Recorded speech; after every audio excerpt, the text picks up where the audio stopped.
time na mayor ako, may budget ang coastal road, pero unfunded ang bridge. And it was made known at the time to former President Duterte that the bridge is unfunded. At siya ay naghanap ng paraan para mabigyan ng pondo yung budget, yung bridge. Kung naniniwala ho kayo mga ka-update na isa hong credit grabber itong si Bongbong Marcos, para ho sa inyo ang video na ito. Dito ho kasi mga ka-update, nagsalita ho itong si BP Sara kahit na nandyan ho sa The Hague ICC, may patutsada, may mensahe pa rin ho dito nga sa panggagrab nitong si Marcos Jr. dyan sa Bukana Bridge sa Davao City. Kaya mga ka-update, kung bago lang ho kayo sa ating channel, isang like, isang share, isang subscribe lamang ho. Malaking tulong na ho yan. Pag-usapan na ho natin ito. Rekta na ho tayo. Better. Arrested I know, yesterday. nagdali-dali yung kaato kay Mark. You don't feel very well na Yes, afterwards. arrested yesterday, the whole day. No, no. And then, nagsige kong inom og probiotics.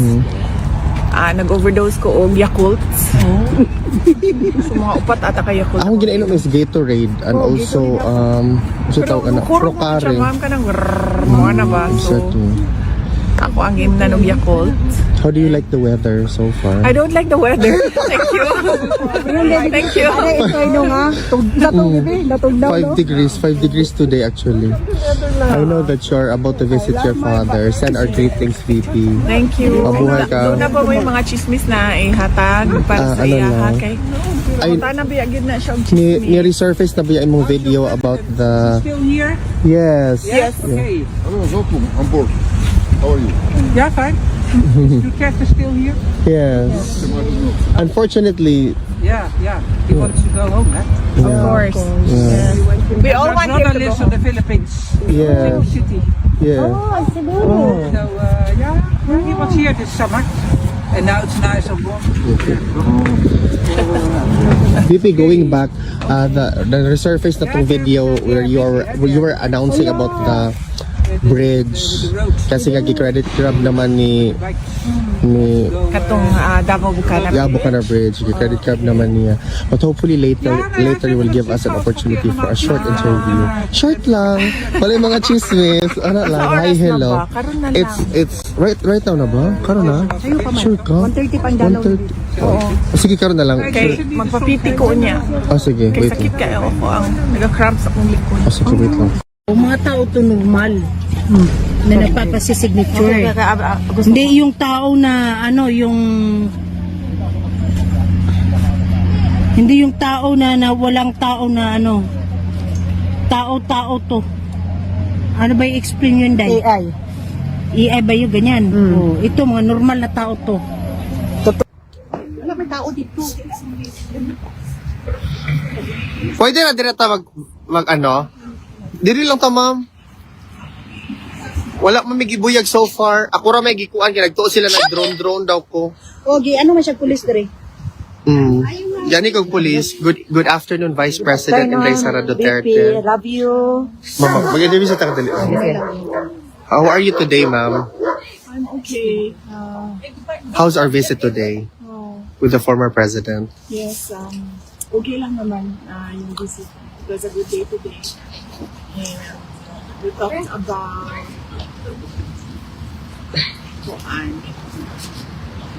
the unconstitutionality of the transfer of the PhilHealth funds, 60 billion of it. And it was, decided that It's correct. it's the PhilHealth. And then, we talked about the inauguration or the inauguration also the Inspection daw yung VP. of the Davao Bukana Bridge.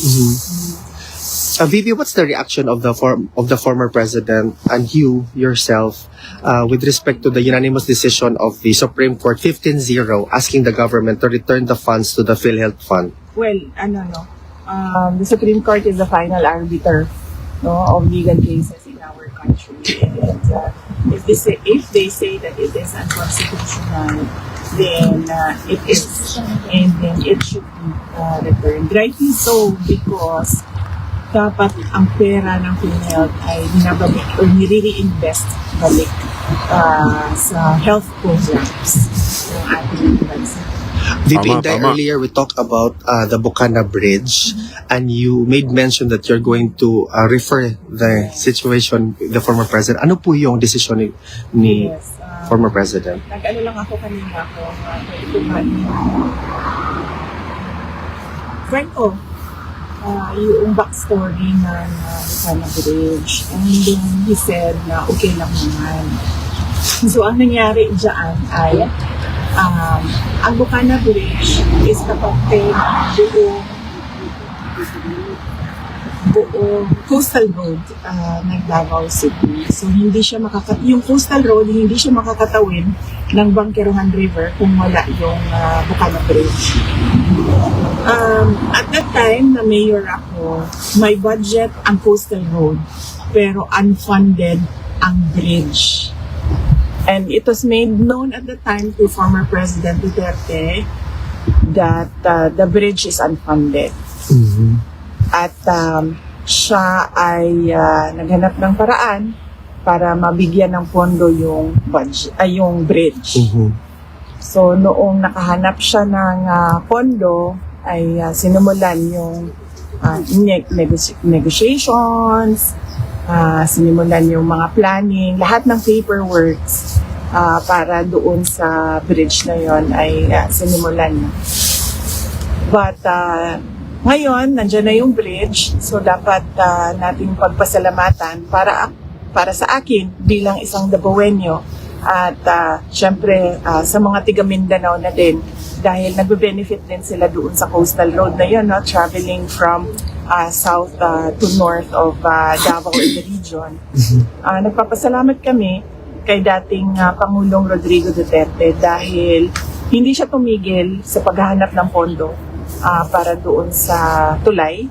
At syempre, nagpapasalamat tayo sa People's Republic of China dahil buong-buo nila binigay yung entire cost ng tulay na iyon. So walang gastos ang City Government of Davao, walang gastos ang Pilipinas para tayo magkaroon ng bridge na yon.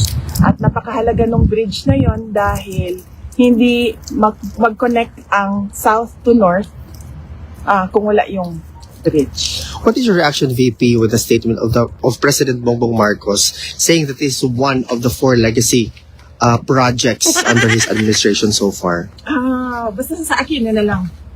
Bilang Dabawenyo at bilang Mindanaon, nagpapasalamat ako kay dating Pangulong Rodrigo Duterte dahil ang totoo talaga niyan, alam niya at the time yung problema ko bilang mayor. Now, may coastal road, may budget ang coastal road, pero wala kaming budget para sa tulay.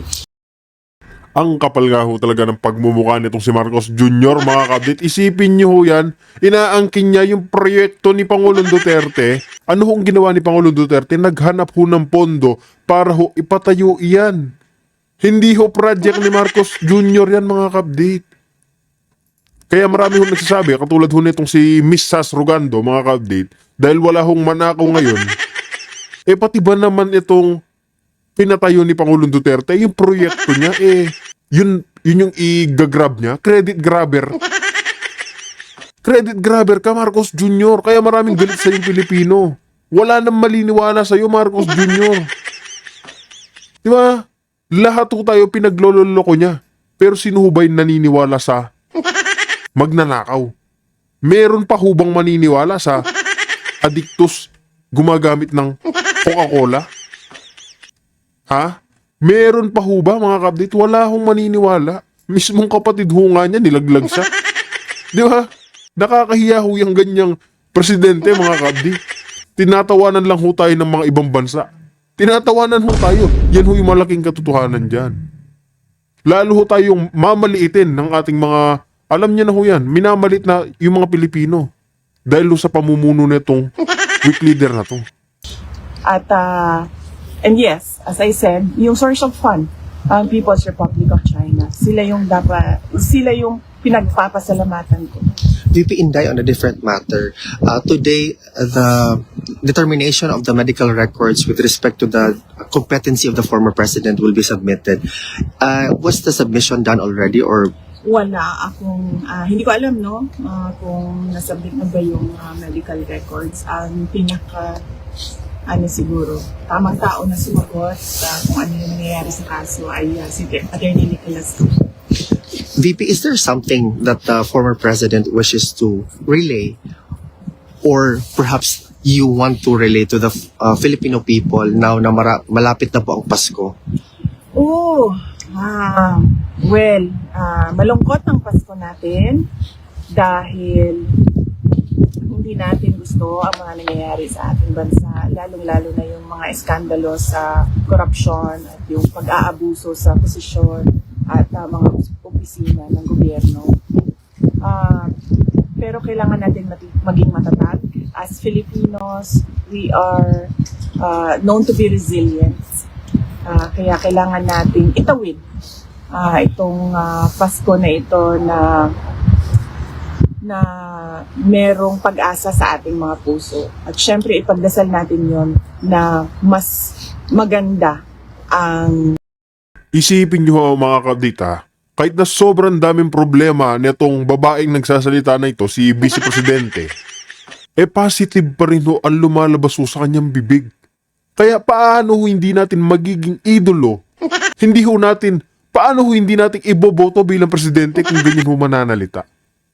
Nakaka-inspire magsalita yung ating Vice Presidente na malapit na 2028 na mga kabdit, 3 taon na lang magkakaroon na tayo ng panibagong Duterteng leader, Duterteng presidente. Yan na yung pinakahihintay natin. Diba? Kahit na ang dami problema, katulad ngayon, diba mga kabdit, by the year 2026, next year, ito kusing alam niyo na yan, si Saba. Binabalakan na naman nilang i-impeach si BP Sara. Pero si BP Sara, dead man na lang dyan. Kasi saan niya ba ginamit yung mga confidential funds niya? Diyan sa mga nagre-recruit ng NPA, kaya galit na galit sa kanya. Diba? Kahit nagsasanib puwersa yung makakaliwa at yung gobyerno ni Marcos Jr., hindi nila mapatumba. Kasi itong taong ito, nagseserbisyo ng totoo sa kanyang bayan at sa mga Pilipino. Diba?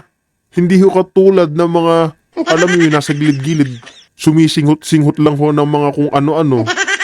Okay na yung araw nila. Di ba? Ating taong 2026 sa kung ano man yung dinaanan natin ngayong 2025. Thank you, VP Inday. May question bang iba? Go ahead. Ma'am, pwede, may mga bali-balita po kasi na yung ibang media po is pinalalabas po nila na overpriced daw po yung nabili ng OBP na CCTV.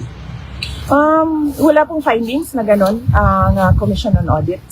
No, kung nakita ninyo sa statement ng Office of the Vice President, pinublish na yung report ng Commission on Audit at wala silang findings of any wrongdoing sa Office of the Vice President. In fact, meron silang Isa pa yan, yung COA dyan, mga kapdate, maliwanag na maliwanag pa sa sikat ng araw na isa si BP Sara sa top rating siya dyan sa COA sa pag-o-audit. Isa sa mataas yung ratings ng COA. Ganun ka serbisyo yung OBP. Tapos sinisiraan nila na explain niya yung 125 million confidential funds sa COA. 3 taon na siyang top rating dyan sa COA. Sampal yan sa mga makakaliwa at yung mga gustong magpa-impeach sa kanya. Diba? na unqualified opinion. Congratulations doon sa opisina ng Office of the Vice President. At kailangan ko pasalamatan doon yung mga kasamahan ko sa Office of the Vice President kasi sila talaga yung ako lang yung muka ng opisina. Pero lahat ng paperworks, lahat ng trabaho sa mga utos ko, lahat ng legwork, trabaho yan ng mga personnel ng Office of the Vice President. Kaya papasalamat ako sa kanila dahil nakuha nila yung unqualified opinion. And by the way, ma'am, congratulations kasi kayo po yung pinakamataas na ratings po. Yes, Taas rating. Yes, opo. Nagpapasalamat din ako niyan sa ating mga kababayan, no, na nakikita nila yung trabaho ko bilang Vice President at trabaho ng mga kasamahan ko sa Office of the Vice President at malaki ang kanilang tiwala sa kakayahan namin at yes, so nagpapasalamat ako sa mga kababayan natin. At kahit man na bumaba or tumaas yan, na bago-bago ang numbers, rest assured that the Office of the Vice President will continue to faithfully serve the Filipino people. One more, ma'am. Any reaction mo kasi sabi po ni BBM is willing daw po siya makipag-dialogo sa inyo para daw po sa ikaw ang unod ng Pilipinas.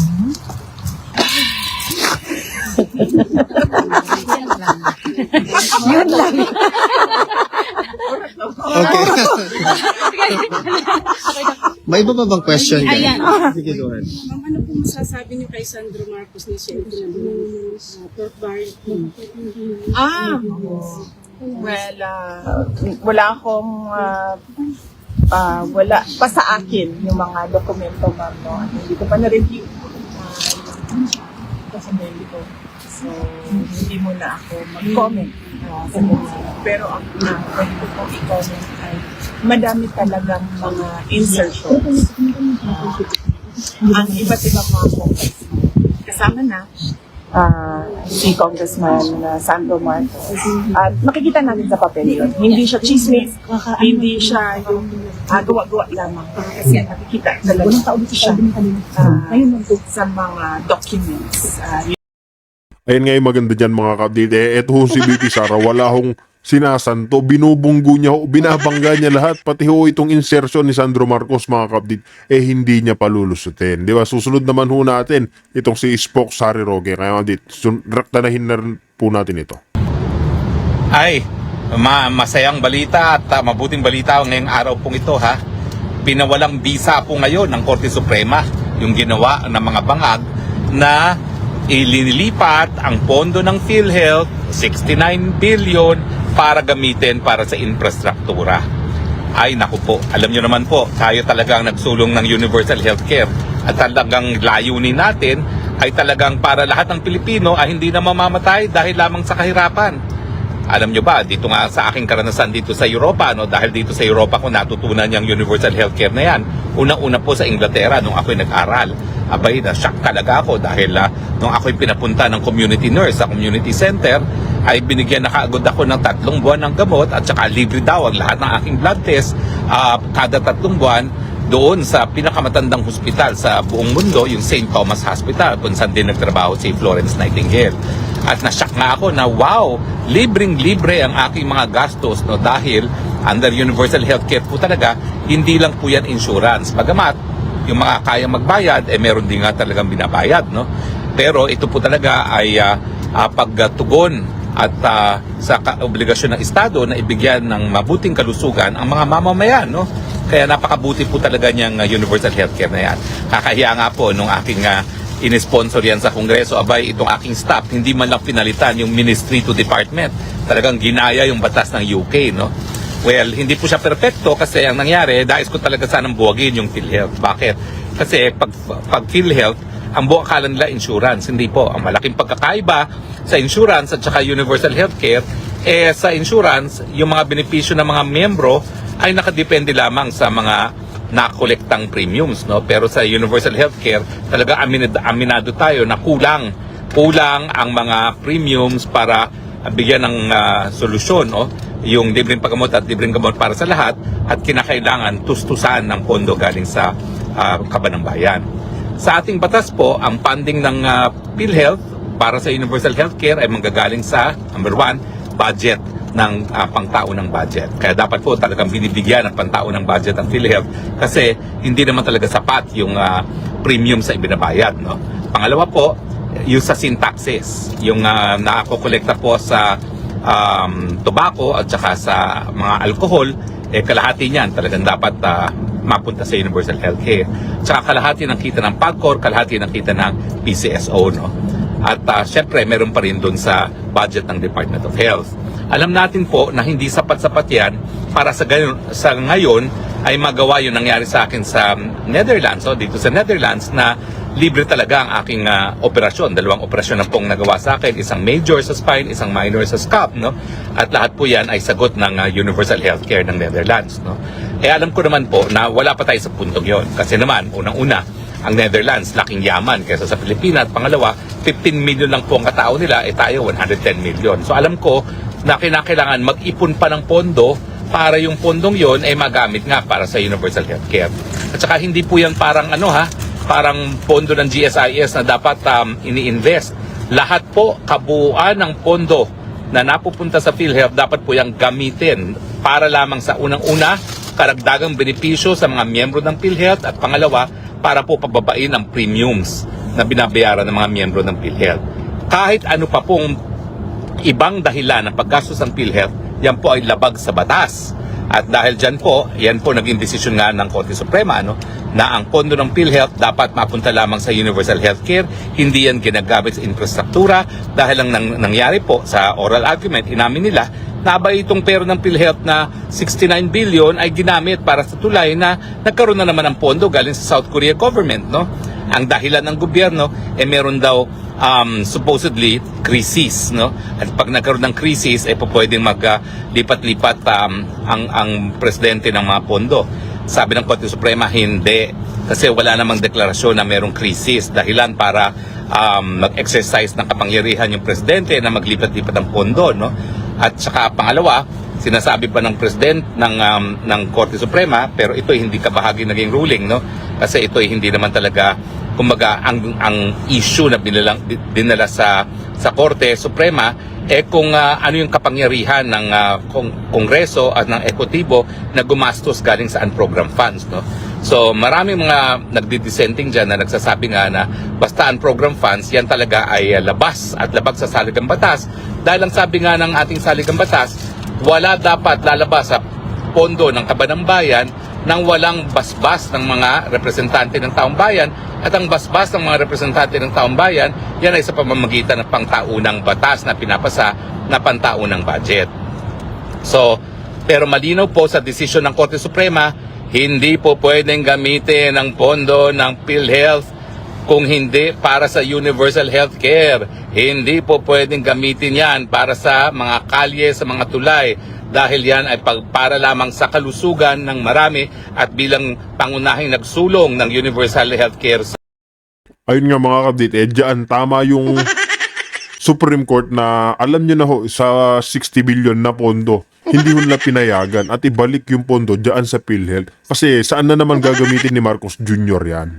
Saan na naman ho nila gagawing project yung 60 billion? Diba? Kaya mga kabdit, kung meron ho kayo naging opinion, reaction, ukol nga sa pagkomento, pagbanat netong si BP Sara sa, alam nyo na, kay Charis ng House of the Representatives at sa tatay niyang credit grabber, magkomento ho kayo sa ating comment section para ho ating pag-usapan. Kaya mga kabdi, dito na ho natin tatapusin ang ating reaction video.